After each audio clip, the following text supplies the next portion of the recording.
Smartphone আসার পর আমাদের অনেকেরই এখন আর কারো ফোন নম্বর মনে থাকে না। জিপিএস আসার পর আমরা হারিয়েছি ম্যাপ পড়ার দক্ষতা। কিন্তু এখনকার কৃত্রিম বুদ্ধিমত্তা বা এআই কি তার চেয়েও বড় কোনো ক্ষতি করছে? বিজ্ঞানীদের আশঙ্কা, হয়তো আমাদের সৃজনশীলতা আর চিন্তা শক্তিকেই বদলে দিচ্ছে এআই।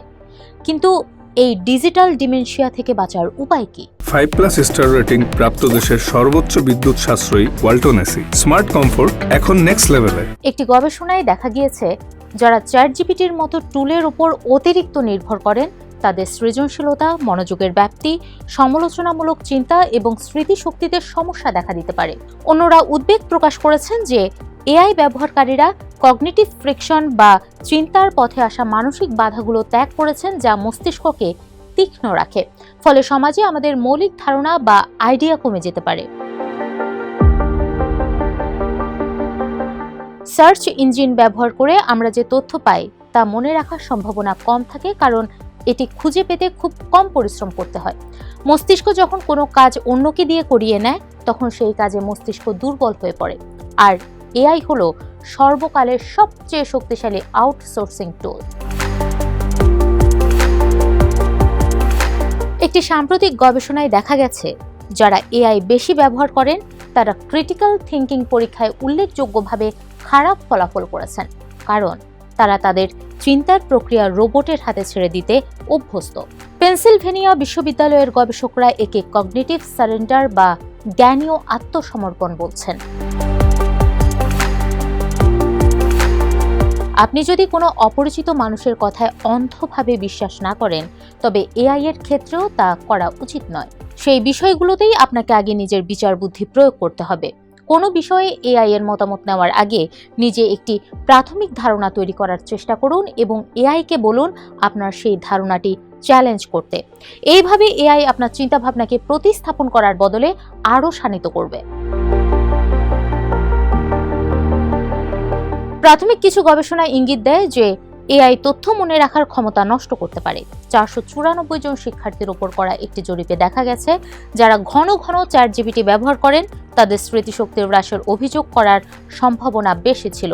তবে 2024 সালের একটি অপ্রকাশিত গবেষণায় দেখা গেছে, এআই চ্যাটবট ব্যবহারের আগে মস্তিষ্ককে কিছুটা প্রবলেম সলভিং বা সমস্যা সমাধানের কাজে ব্যস্ত রাখলে এআই থেকে শেখার মান উন্নত হয়।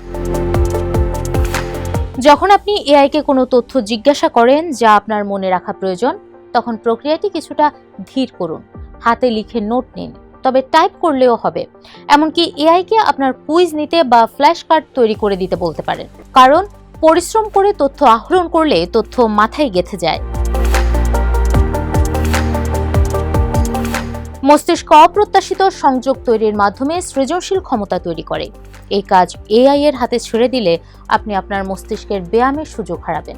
এটি কাটিয়ে ওঠার একটি উপায় হলো আপনার নিজস্ব আইডিয়াগুলো আগে কাগজে লিখে ফেলা, এমনকি সেগুলো কাঁচা হলেও। সাদা পাতার সামনে বেশি সময় কাটান এবং যা মাথায় আসে তা লিখুন। মান কেমন হলো সেটি বড় কথা নয়, বড় কথা হলো আপনার মস্তিষ্ক সংযোগ তৈরি করছে এবং আপনার নিজস্ব অভিজ্ঞতা, স্মৃতি এবং জ্ঞান ব্যবহার করে এমন কিছু তৈরি করছে যা কেবল আপনিই পারতেন। এটাই আপনার মস্তিষ্কের ব্যায়াম। এরপর আপনার সেই আইডিয়াকে উন্নত করতে বা ভুল ধরতে এআই ব্যবহার করুন। কিছু গবেষণা বলছে, প্রযুক্তির আধিক্য আমাদের মনোযোগ ধরে রাখা কঠিন করে তুলছে। আমরা বড় কোনো লেখা পড়তে এখন আগ্রহ পাই না। এআই এই সমস্যাকে আরও বাড়িয়ে দিচ্ছে। তবে আপনি এখানেও আগের যুক্তিগুলো কাজে লাগাতে পারেন। কিছু কাজ ইচ্ছে করেই ধীর গতিতে করুন। চ্যাটজিপিটিকে দিয়ে বড় কোনো নিবন্ধনের সারাংশ করাবেন না। এআই এর সাহায্য নেওয়ার আগে একটি কঠিন সমস্যা নিয়ে বসুন, নিজেকে কিছুটা বিরক্ত হতে দিন। এভাবেই আপনার মস্তিষ্ক সেই বাধা বা ফ্রিকশন সহ্য করতে শেখে, যা গভীর চিন্তার জন্য প্রয়োজন। প্রযুক্তি বদলাবে, এটাই স্বাভাবিক। একসময় মানুষ মনে করত ক্যালকুলেটর এলে আমরা গণিত ভুলে যাব, কিন্তু তা হয়নি। যদি আমরা এআই এর উপর পুরোপুরি নির্ভরশীল না হয়ে একে কেবল একটি টুল হিসেবে ব্যবহার করি, তাহলে এআই আমাদের শত্রু নয়। মনে রাখবেন, এআই একটি রোবট, কিন্তু মানুষের চিন্তার যে বৈচিত্র্য আর আবেগ, সেটিই হবে আগামী দিনের সবচেয়ে বড় সম্পদ।